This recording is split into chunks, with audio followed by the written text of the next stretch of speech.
რატომ ახლა? იმიტომ რომ ჩვენ სხვა არჩევანი არ გვაქვს. ირანის ბირთვული თუ ბალისტიკური პოტენციალის ბოლო განვითარებას სხვა გზას არ გვიტოვებს.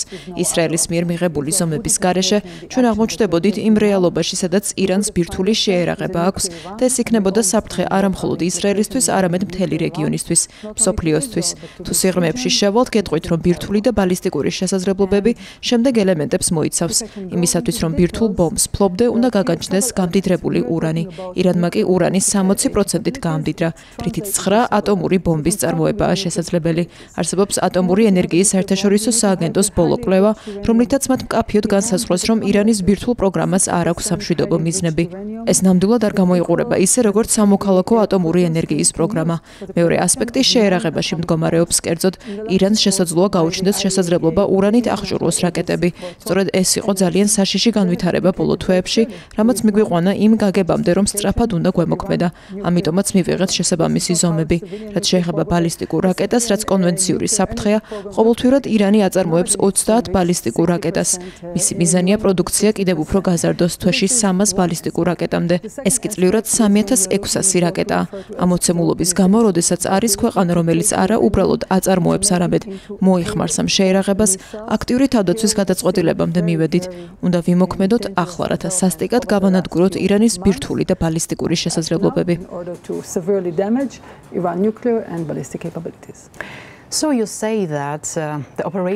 ამბობთ, რომ ოპერაცია შემართული ლომი ცალსახად თავდაცვითი ნაბიჯია, რათა ისრაელმა თავიდან აირიდოს ბირთვულის საფრთხე რეგიონის არასანდო აქტორის მხრიდან, მაგრამ არსებობს სხვა მოსაზრებაც. კრიტიკოსები თვლიან, რომ ეს ისრაელის უფრო ფართო სტრატეგიის ნაწილია, რომელიც რეგიონში ირანის შესუსტებას ემსახურება.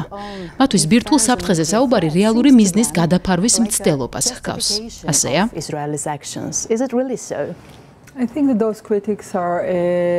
ვფიქრობ, ეს კრიტიკოსები კარგად ვერ იაზრებენ თუ რას წარმოადგენს ირანის სინამდვილეში.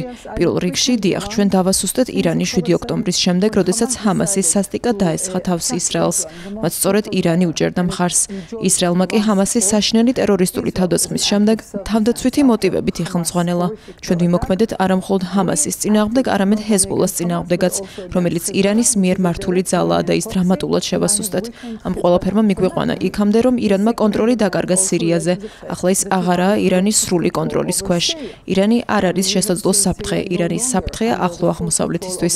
ქაოსის, ტერორის, მავნე ქმედებების უკან მუდამ ირანი დგას. ჩვენ წამოვიწყეთ ეს ოპერაცია იმის გაცნობიერებით, რომ ირანი მსოფლიოში ტერორიზმის უმსხვილესი სპონსორია. ამასთან დრამატულად აძლიერებს ძალისხმევას, რათა შექმნას ატომური ბომბი. და ეს თავდაცვაა იმის გათვალისწინებით, რომ ჩემს წინაშია ქვეყანა, რომლის ხელმძღვანელობაც გამუდმებით მემუქრება და საუბრობს ჩემს განადგურებაზე. ამასთან აფინანსებს წვრთნის და ხელმძღვანელობს მავნე ტერორისტულ ჯგუფებს თელს რეგიონში. ამას იმიტომ აკეთებს, რომაც ჩემი მოქალაქეების წინააღმდეგ იმოქმედონ. ამასთან უახლოვდება ბირთვული იარაღის შექმნას. ეს ჩვენი მხრიდან თავდაცვითი აქტია და არ ამგონია, რომ მხოლოდ ჩვენი გაგებით იყოს ასე. შეგიძლიათ ნახოთ დიდი შვიდეულის თუ ევროკავშირის განცხადება. ყველა საუბრობს ისრაელის უფლებაზე დაიცვას თავი.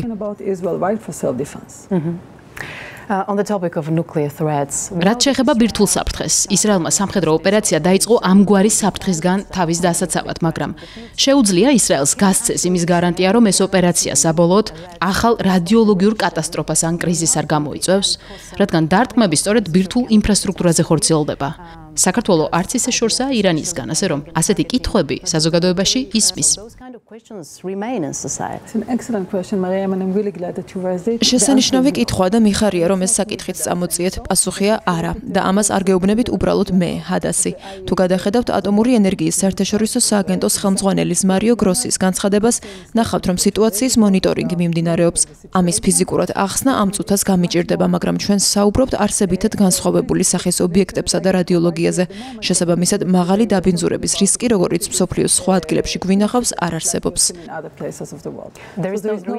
არ არსებობს რისკი ახლა, მაგრამ მომავალში არა, იმ ინფორმაციაზე დაყრდნობით, რაც მე გამაჩნია, ამის რისკი არ არსებობს. კი ბატონო. მაგრამ სხვა რამის თქმა შემიძლია, მაგალითად იმის, რომ ირანის ბირთვული შესაძლებლობებისგან საქართველოს გაცილებით მეტი საფრთხე ემუქრება. ირანი არაა მხოლოდ ისრაელის პრობლემა, ჩვენ ნახეთ ირანის ჩართულობა უკრაინაში, მისი მხარდაჭერა რუსეთის მიმართ. შეერაღების ნაწილი, რომლებსაც უკრაინაში ხედავთ, ირანულია. ირანი არ არის მხოლოდ ახლო აღმოსავლეთის პრობლემა. ირანის საფრთხე რეგიონისთვის, მათ შორის მსოფლიოს ამ ნაწილისთვის. Iran is a regional, and by region I mean also this part of the world. The Defense Minister of Israel has reminded us the destiny of ისრაელის თავდაცვის მინისტრმა სულ ახლახან შეგვახსენა სადამ ჰუსეინის ბედის წერა. მოგვიანებით ისრაელის პრემიერ-მინისტრმაც არ გამორიცხა ირანის სულიერი ლიდერის მკვლელობა. უკვე ახლა ვხედავთ დონალდ ტრამპის მოწოდებებს ირანის მისამართით უპირობო დანებებაზე. იმის მინიშნებით, რომ იცის თუ სად იმყოფება ალი ხამენეი, თუმცა ჯერ არ აპირებს მის მოკლას.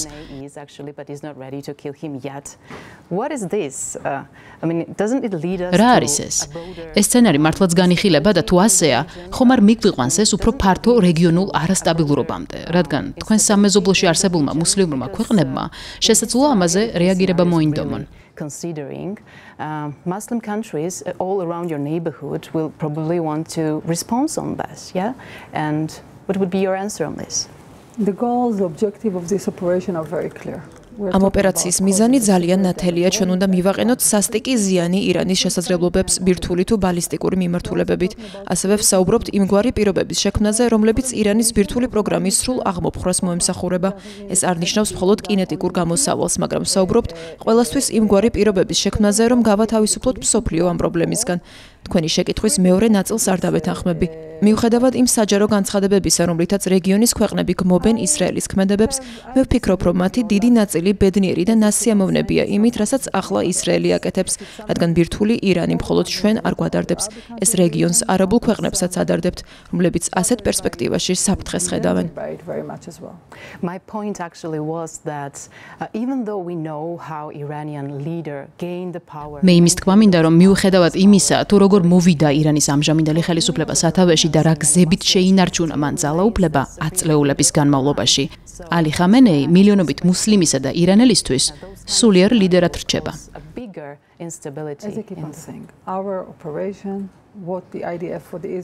გავიმეორებ, რომ ოპერაციის ფარგლებში ჩვენი საჰაერო ძალები ირანში ჩვენ სამიზნეებს ძალიან ზუსტად ურტყამენ. ასევე ძალიან ზუსტია იერიშები იმ ადგილებზე, რომლებიც თითქოს სამოქალაქო სივრცეებად განიხილება. თუმცა სინამდვილეში ასე არ არის. ყველაფერი, რასაც ვუტევთ, დაკავშირებულია ირანის ბირთვულ პროგრამასთან ან ბალისტიკური რაკეტების ინდუსტრიასთან.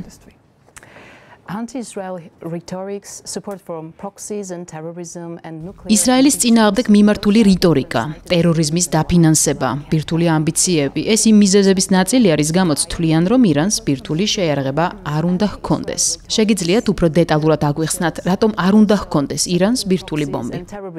Those are actually the actions why Israel thinks that Iran can't have nuclear power. Can you expand more and tell us more details on why is When I'm saying the state, the largest state sponsor of მოდით ვთქვათ, თუ რას ნიშნავს იყო ტერორიზმის უმსხვილესი სპონსორი. ეს ნიშნავს, რომ ირანი დგას ყველაზე თანამედროვე და დახვეწილი იარაღით აღჭურვის, დაფინანსების წვრთნის, კონტრაბანდით მომარაგების უკან ისეთი ჯგუფებისთვის, როგორიცაა ტერორისტული დაჯგუფება ჰამასი, აგრეთვე ჰუსიტებისთვის, რომლებიც იემენში ძალიან მნიშვნელოვანი საზღვაო და სავაჭრო გზის ტერორიზებას ახდენენ.